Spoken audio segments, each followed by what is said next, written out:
हामी नेपाली गाउँले जनता अब गाउँले बनाऊँ अब सहरले त नबनाऊँ गाउँले चाहिँ छिटै विकास भइसकेको छ तर हामी गाउँका मान्छेहरूले यो पहाडको यो बाटोलाई चाहिँ कसरी छिटो बनाउने कसरी सुविधा दिने भन्ने बारेमा हाम्रो आदरणीय पालिका नेता ठुल्ठुला बुद्धिजीवी नेताहरूले छिटोभन्दा छिटो काँक्रेदेखि जुबाङ पोल नाखाराङटीसम्म छिटोभन्दा छिटो पिच बनाइदिएर र हाम्रो यो जुन पुथा उत्तरगङ्गा वडा नम्बर 7 जाङवासीलाई चाहिँ त्यहाँ चाहिँ एउटा पुल चाहिएको छ ठुलो पुल चाहिएको छ त्यहाँ चाहिँ बिचमा ठुलो भेरी नदी बगिसकेको छ त्यहाँ चाहिँ तपाईँको झोलुङ्गे पुल छ अहिले हामी पोलदेखि तिलबुनीसम्म पनि अब जिपमा त्यति कठिनाइ हुन्छ है अब नम्बरवाला छैन कहिले रिजर्भ गरेर जानुपर्ने अवस्था हुन्छ कहिले मान्छे धेरै भयो भने जाने अवस्था हुन्छ त्यही पनि बाटोहरू त्यति राम्रो छैन एकदमै साङ्लो छ बाटो है अनि खाल्टा खुल्टी छ कहिले दुर्घटना हुन्छ त्यस्तो छ त्यसैले हाम्रो पुथा उत्तरगङ्गा गाउँपालिका वडा नम्बर 7 जाङलाई चाहिँ एकछिन यो अवधिमा चाहिँ तपाईँहरू त्यहाँ चाहिँ छिटो त्यो पुलको लागि चाहिँ एउटा पिलरको खम्बा भयो भने गाडिदिनुहोस् र त्यति गाडिसकेपछि यो साल त्यति भयो भने फेरिको अवधिमा फेरि अर्कोमा फेरि माथि बनाउँदा त्यसरी नै गरायो भने हामी केही गर्न सक्छौँ है अब त्यो भइसक्यो बाटोलाई मात्र कटिङ बनाएर कहिले त्यो बाटो भएन भने फेरि अर्को बाटो खन्दै बजेटहरू निकाल्दै त्यो सरकारको पैसा त्यत्तिकै सत्यानाश हुन्छ त्योमा चाहिँ तर ठुल्ठुला नेता हाकिमहरू र पालिका अध्यक्षहरू पनि त्यहाँ जानु पर्यो त्यो भूमि र पुथाको अध्यक्ष चाहिँ जानु पर्यो र त्यसपछि त्यहाँ चाहिँ ठेकदारले तपाईँहरूले जिम्मा दिइसकेपछि त्यो ठेकदारले राम्रो काम गरिरहेको छ कि छैन अब काम कतिको गरिरहेको छ है पिच कतिको गरिरहेको छ कस्तो गरिरहेको छ कति मिटरको कति गरिरहेको छ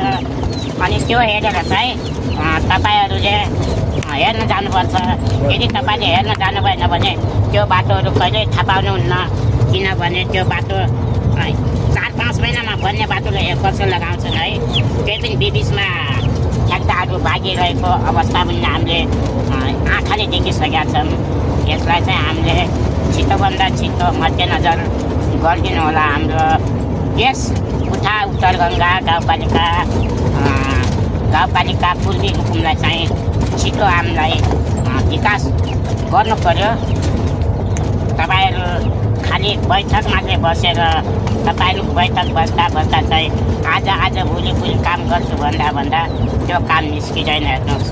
बरु बेलैमा तपाईँहरूले यो अवस्था यो नेपाली जनताले आम गाउँका हाम्रो बुढापाका हामी जस्ता नसक्नेहरूले कति दुःख भोगिराखेका छन् र यहाँ जुन गर्भ अवस्थामा भइसकेका हाम्रो दिदीबहिनीहरूलाई पनि कति कठिनाइ भोगिरहनु परेको छ फेरि गाडी हुँदैन अनि त्यसपछि गाडी रिजर्भ गर्न बोलाउँदा पनि अब बाटो हुँदैन त्यस्तो हाम्रो एकदमै गाह्रो भइरहेको छ यो हाम्रो पूर्वी रुकुम भागले चाहिँ छिटोभन्दा छिटो तपाईँहरू गरिदिनु पर्यो हामीहरू हेर्नुहोस् अनि यस्तो ठुलो माटोमा हेर्नुहोस् उडिरहेको छ हेर्नुहोस् यस्तो छ हेर्नुहोस् माथि हेर्नुहोस्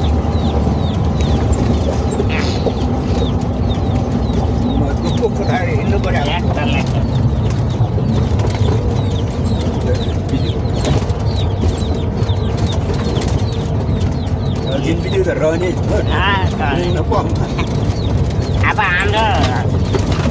यो मोबाइल धेरै हल्लियो भन्नु होला यो मोबाइल हल्लिएको होइन यो है यो बाटोले चाहिँ हामीलाई ग्याँचिरहेको छ है हामी एकदमै यहाँ दुःख यहाँ अब अगाडि बस्छौँ भने अब एकदम हाम्रो 80 वर्षका हाम्रा बाजे हुनुहुन्छ है, हजुर बाजे हुनुहुन्छ र म एक अपाङ्ग नसक्ने मान्छे। हामी पछाडिको यस्तो अवस्थामा चाहिँ हामी भोगेर बस्नुपर्ने छ। किनभने अगाडिको सिटमा चाहिँ तपाईँको महिला मात्रै है, सानो बालबच्चा भएको कारणले हामी बरु केटा मान्छे ठिकै छ। अब नसक्ने भयो भने हामी पछाडि जसो भयो भने हामी पछाडि छोडिदिन्छौँ भनेर चाहिँ हामी पछाडि नातिबाट चाहिँ बसेको अवस्था छ है। गाडी चाहिँ तपाईँको जम्मा त्यही अगाडि तपाईँको